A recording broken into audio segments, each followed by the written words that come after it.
Morning, folks. The Shack House here. Today, we're going to talk about the Loki episode 5, aptly titled Journey into Mystery. And just like his first appearance before it became the mighty Thor, the episode, it resumes in the Timekeeper's chambers and then shifts to what appears to be a post-apocalyptic city. The post-credit scene that we saw in the last episode, where the Tom Hiddleston Loki that we've been focusing on, he wakes up and ends up surrounded by three other Loki variants. The classic Loki, who is dressed in he's dressed in the classic Loki costume, but it looks like the cosplay that the Scarlet Witch and the Vision used in the other series, WandaVision, like the series, like the costumes that they use for to effectuate their classic costumes in the books. It looked like bad cosplay. Yeah, same thing with this classic Loki. There's a young Loki, a kid Loki, and then there's an alligator Loki as well too, which the main Loki cannot fucking believe at all. Yeah, where they landed was actually a place called the Void. Yeah, and there's a great big smoke monster there called Eliath, which sounds like the name Elias but pronounced with a lisp. Hello, Eliath. How you doing, Eliath? Back at the TVA's headquarters, Sylvie, she's questioning Ravonna about the TVA's origins. And I think Sylvie is lying about not knowing their origins, largely because in the book, she's allied with Kang the Conqueror. And Ravonna reveals that when the TVA prunes a reality or a person, that reality or person or object, it's not destroyed. It's just moved to a different plane of existence where it can't grow anymore. It's a void at the end of time. And for them, the end of time is where all instances of existence collide at the same point. I'm going to come back to that later because it harks back to what was hinted at the end of the episode. Ravonna also states that the end of time is still a work in progress, and the timekeepers are trying to turn it into a utopia. Again, we'll also come back to that. And Ravonna also claims that nothing can ever come back from the void. Yeah, fucking right. But back in the void, it's like a hodgepodge of different eras in the void. We see boats, dilapidated cities, giant heads made of stones. Basically, we learned that the TVA does not care about what happens there because nothing can grow. It's basically outside of time. The child Loki, he reveals that his Nexus event, the event that caused his reality to diverge, was when he killed Thor in his reality, which the main Loki is kind of shocked by.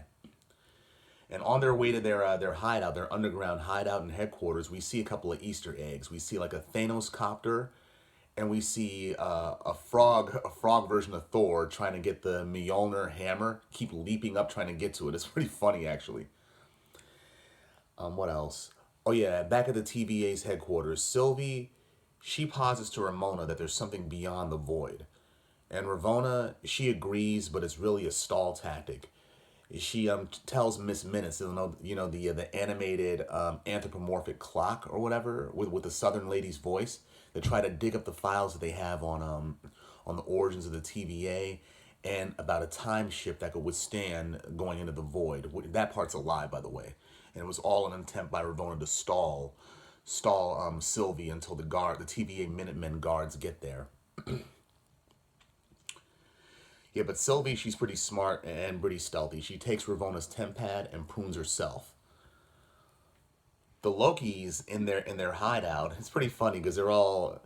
It looks like a fun house, like some shit you see at a carnival.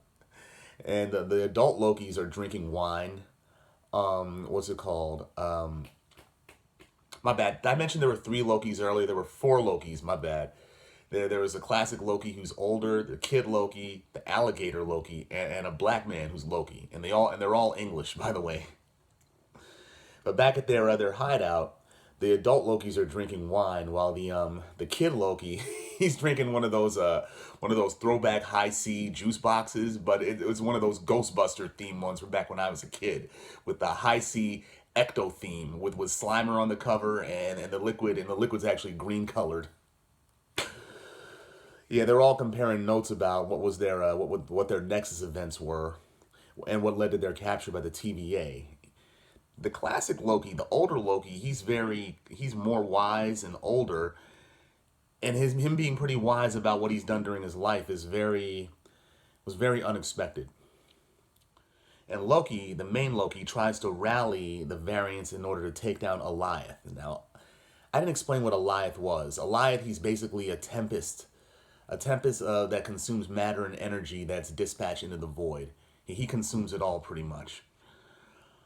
Yeah, so Loki tries to rally the other variants to take down Alioth, but he's met with hysterical laughter. So he tries to leave, and he's met with like over a dozen other Loki variants that manage to find their way there, including one that looks just like him.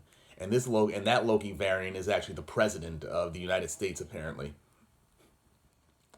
Yeah, Sylvie, she arrives in the void, and she's rescued from Alioth by Mobius. Yeah, Mobius got there too, and he's driving like a pizza delivery sedan.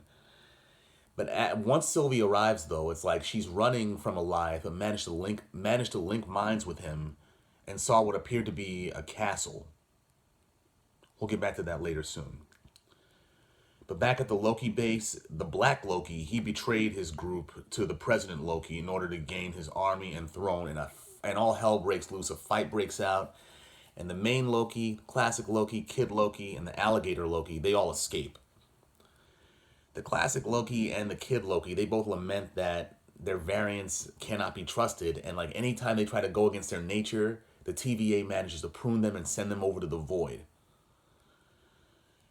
Right then and there, though, that's when the main Loki, he manages to convince them, let's go with our plan to take down Alioth. And that's when another branch appears in the void. This time a variant of that United States warship, the USS Eldridge, appears. And the soldiers on that ship try to fight Alioth only to be consumed by it. What else happens? Right at that moment, though, Sylvie and Mobius, they catch up with the Lokis, and both the girl Loki and the main Loki have a very, very affectionate reunion, even though they'll never admit to it. But in their talking, they basically come up with the idea that we gotta enchant Alioth. Alioth is basically a guard dog, and if they enchant it, they can get to what he's hiding beyond the void.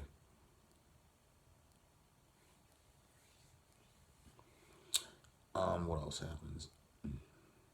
At the TVA, the Ravonna, she starts to question the Viola Davis looking guard that I mentioned last week, the one who had her memories restored. Ravonna wants her to tell her what it is that's driving Sylvie. She wants to understand Sylvie's motivations, but the guard is able to discern that what Ravonna is really after is the same thing that Sylvie's after. Who created the TVA? Yeah, the guard, she taunts her with the knowledge that Sylvie, she'll take down the TVA because she wants to find out who's behind them. Now, I mean, Ravonna wants to find out who's behind them, but Sylvie, she'll succeed because she needs to find out who's behind the TVA. So once once Ravonna leaves, she talks to Miss Minutes in order to dig up the origins of the TVA. She wants to warn the TVA's creator that they're in danger. So back in the void, Mobius and the Lokis come up with their plan to take down Alioth, and Mobius, he wants to take down the Time Variance Authority itself. The classic Loki questions like, why you want to do that to your own organization that you dedicated your life to for? And Mobius like, well, it's not too late to change. And that strikes a chord with the classic Loki. Loki and Sylvie, they're both outside talking, but they're both in denial about their shared Nexus event from the previous episode. The next scene, they're standing at the top. All the Lokis and Mobius are standing at the top of a summit, and they're poised ready to take down Alioth, pretty much. The other three Lokis, they elect to remain in the void. It's like, all we know how to do is survive. We survived this long here. We got this. Don't worry about us. Mobius uses a TemPad and creates a portal to go back to the TVA, planning to burn that fucker to the ground. He gives his goodbyes to Loki and Sylvie, and Loki, he breaks character. Instead of shaking his hand, he hugs him. And to which Mobius tells him, "You were always my favorite variant." The classic Loki, he has a change of heart and conjures up a city of Asgard. Like a image of Asgard in order to distract Alioth. And what happens is it works long enough, and he still gets consumed, but starts laughing and starts yelling out "glorious purpose" right before he's consumed, and that distracts Elias long enough for the Lokis to actually work their magic and enchant him. And it works, because once he's enchanted, the smoke clears, and the castle that Ravonna saw from earlier, that finally appears. The castle, what they're seeing right then and there, the castle is actually Limbo. Now, Limbo, that's a dimension outside of space and time. It just always was and always will be. And Immortus, who is Kang the Conqueror's future version, yeah, he lives in Limbo, and thanks to the power ceded to him by the Timekeepers, he has full control over that dimension. The castle that we're seeing right then and there is where Immortus lives. It's called Tenebrae, and it's been seen in the X-Men cartoon back in the '90s during that four part episode arc involving Apocalypse called Beyond Good and Evil, where Apocalypse ends up outside of time in a place called the Axis of Time, which is Limbo, and in a castle, which is Tenebrae. And at the end of that arc, actually, that's when we see Immortus as kind of an Easter egg as well, too. But yeah, and back to this episode though.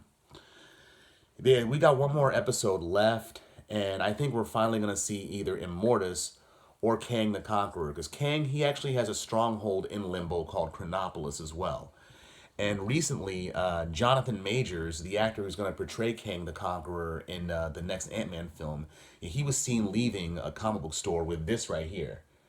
Yeah, Avengers 269 right here, where Kang fights Immortus. Yeah, my man's doing his studying on how to be that character. And I love it. They say, what was it? Ravonna stated in this episode that the end of time is still in the works, and she's kind of right about that, because in the book, the final director of the TVA, there's two possible outcomes to what he does at the end of time. He either creates a group called the Time Twisters, or he aborts them and recalculates and creates the more benevolent Timekeepers instead. And yeah, the Timekeepers, they're trying to survive into the next universe so that they can create a utopia, so that the people of the next universe and the next Big Bang, they don't make the same mistakes that we did. But it's very interesting so far. Yeah, I can't wait to see the next episode next week. Actually, hopefully we finally see Immortus or Kang the Conqueror, or hell, even both. But make mine Marvel. Peace.